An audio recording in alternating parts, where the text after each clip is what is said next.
Congratulations on purchasing your very own Tesla Model S.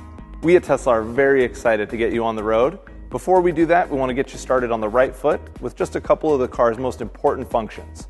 We'll kick things off with the Model S key. We'll do an overview of all the openings and trunk space in the car, and then we'll move on to, of course, charging, show you how to get set up for that at home. Let's get started with the key. Right up front, there's a Tesla logo, and there are 3 buttons hidden along the top. And the first third, right around the windshield, is for the front trunk or front. And to open that, all you need to do is click twice. Next up is a button for the trunk. It's about 2/3 of the way back, and 2 clicks will either pop the trunk, or if you have the tech package, the automatic rear liftgate will open all the way. You can press it once to interrupt that, and 2 clicks will close it again with that tech package. There's a button on the roof to unlock or lock the doors. Press it twice to unlock, and it'll present the door handles. Or if you have the tech package, you can enable auto-presenting door handles. So you just walk up to the car, they present themselves, and you can get in. You can lock it with just a single click, and you can also press and hold to lower all the windows. Since we opened the front with the key earlier, all we need to do is lift up. You can also open it from the touchscreen, and there's a hidden button right down here, a little glow-in-the-dark one in case someone decides to hide inside of the trunk. There's 5.3 cubic feet of space, so plenty of room for your bags up front. And then there's also windshield wiper fluid that you can fill up if you need to. Of course, the car will warn you if it starts running low. To close, all you need to do is pull the hood down until it meets the latch, place a hand on either side of the logo here, and lean until it clicks.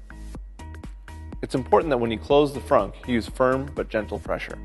That keeps a nice even seal between the hood and the body of the car, keeping your stuff clean and dry. Let's walk around back and take a look at the trunk. There are 3 ways to open the trunk. With the key, like I just showed you, the touchscreen, and there's also this button right above the license plate. If you have the tech package, the trunk opens automatically. You also then get this button here that you can use to close the trunk or to remember a height setting. To do that, just pull the trunk down to your desired height, then press and hold the button until it beeps.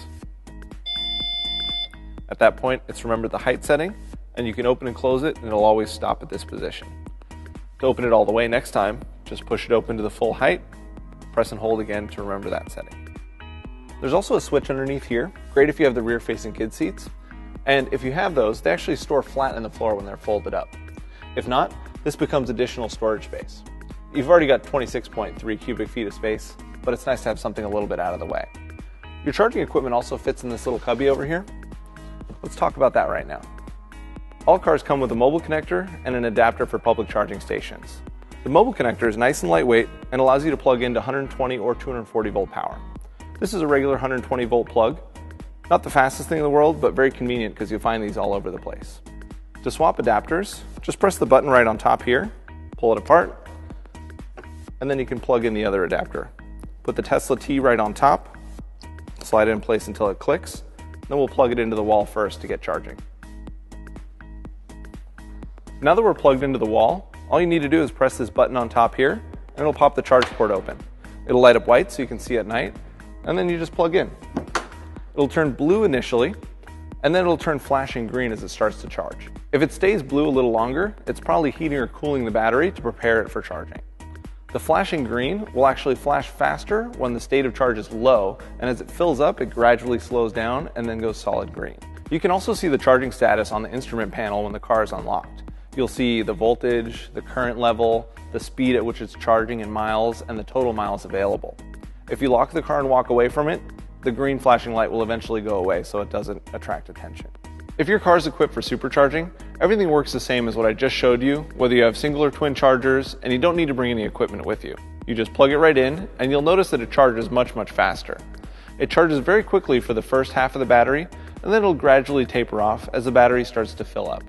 For this reason, you don't need to fill it up all the way with a supercharger. You can just charge very quickly for as much as you need to get to the next supercharger or to your destination. There's no harm in stopping a charge midway or starting a charge midway.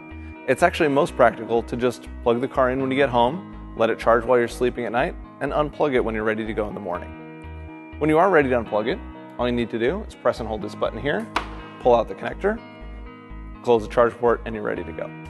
Since we have the charge port open though, let's take a look at public charging station adapters.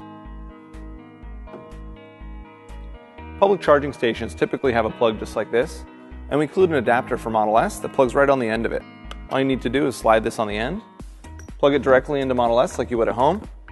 It'll turn green just like normal. And when you're ready to go, press and hold this button like you would.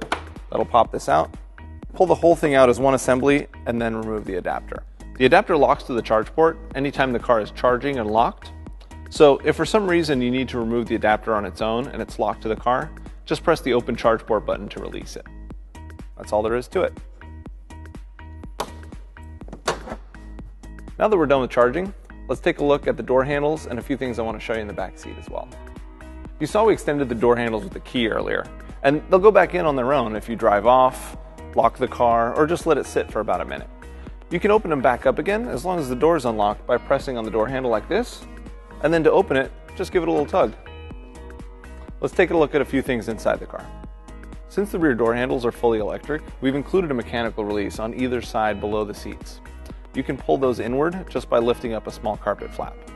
The rear seats also fold down 60/40, and all you need to do is release a small mechanical lever back here, fold it down, and you get 58.1 cubic feet of space, tons of storage. Now that we've covered the outside of the car, let's hop in and take a look. You'll notice that the screens power on as soon as you open the door.